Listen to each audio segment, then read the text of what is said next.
Assalamualaikum warahmatullahi wabarakatuh. Saudara-saudaraku, sebangsa setanah air yang kami cintai, yang kami banggakan dimanapun Anda berada, Alhamdulillah.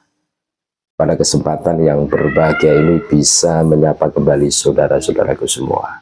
Tetap semangat untuk memberikan edukasi, pencerahan kepada saudara-saudara kami sebangsa setanah air. Tentunya demi NKRI harga mati. Kita semua tidak asing dengan sosok seorang kiai muda yang luar biasa.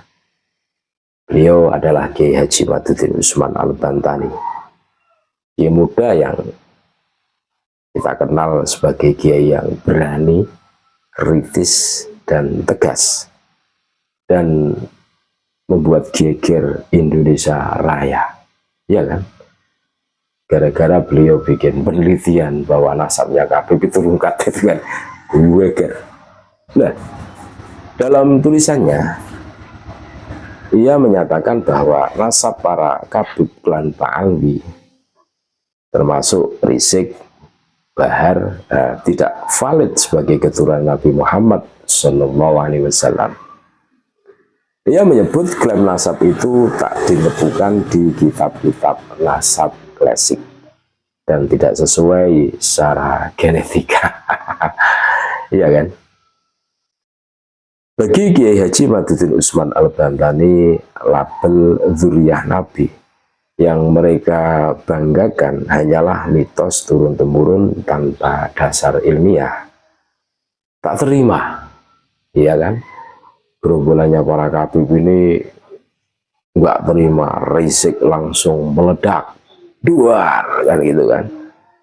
Dalam berbagai ceramah ia memaki-maki Kiai Haji Maduddin Usman Al-Bantani dengan kalimat merendahkan, menyebutkan belajar di kandang kebu, dan bahkan menyerang nama orang tuanya, Imad bin Salman. Nah ini apakah ini cocok sesuai dengan ajaran baginda Rasulullah SAW? Ya kan? Apakah pantas orang seperti ini disebut sebagai cucu Nabi? Terus salahnya ayahanda Kiai Haji Maduddin Usman Al-Bantani di mana? Iya kan? Iya. Apa yang dilakukan Kiai Haji Maduddin Usman Al-Bantani itu berdasarkan penelitian, dan hasilnya itu dipubliskan, semua orang bisa baca, bisa meneliti, bisa menyalahkan, bahkan kalau perlu dibantah. Kalau hanya mencaci maki tanpa ada ilmiahnya sama sekali, ya sudah, berarti kalian itu ya gerombolan orang-orang nggak jelas gitu loh. Tak terima, Rizik langsung meledakkan itu.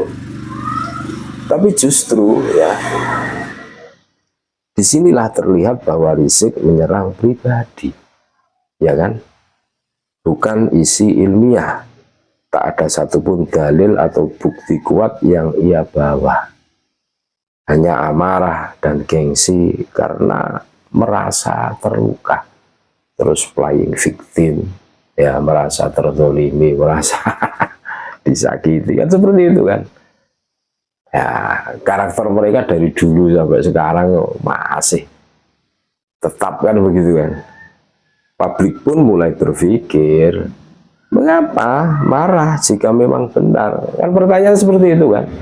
Ya, iya, kalau memang mereka itu betul-betul cucu Nabi kan tidak perlu ngegas gitu, tidak perlu caci maki kan, justru malah memperlihatkan kebodohan kalau bersikap seperti itu kan, iya kan? Mengapa takut verifikasi DNA jika yakin nasabnya sah? Pertanyaan seperti itu kan.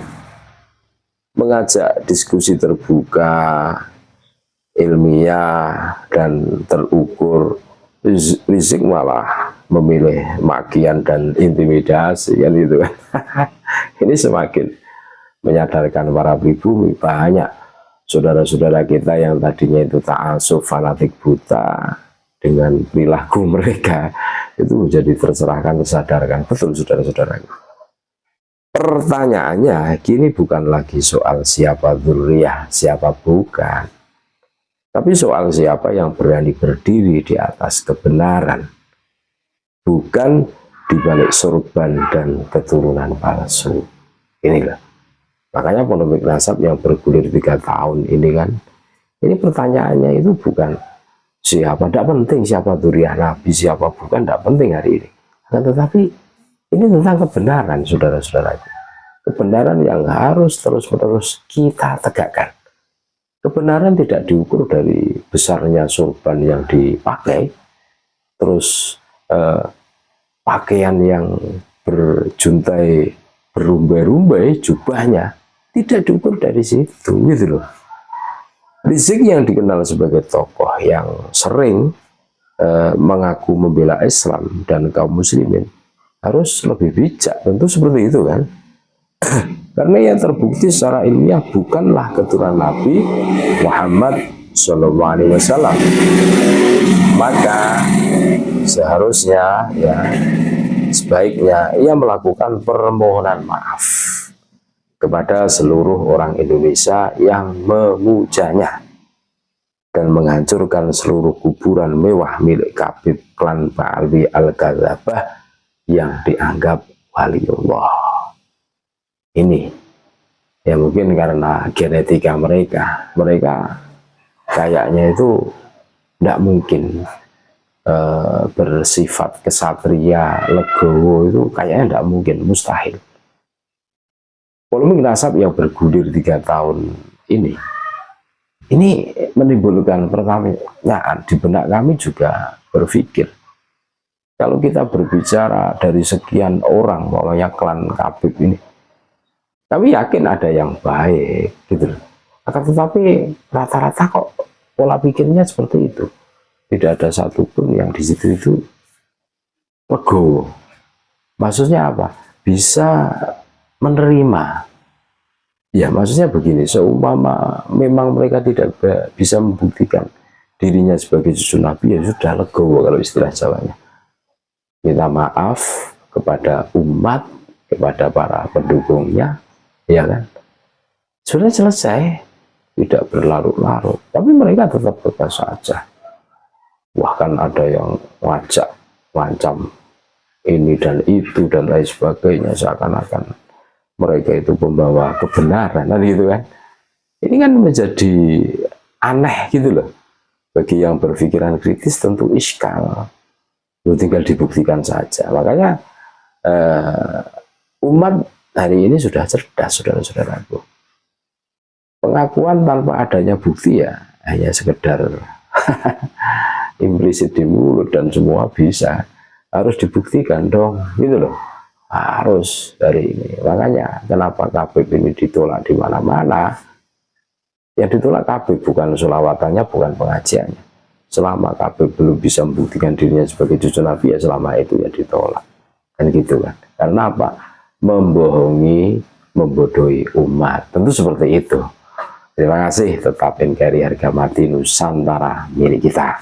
Assalamualaikum warahmatullahi wabarakatuh.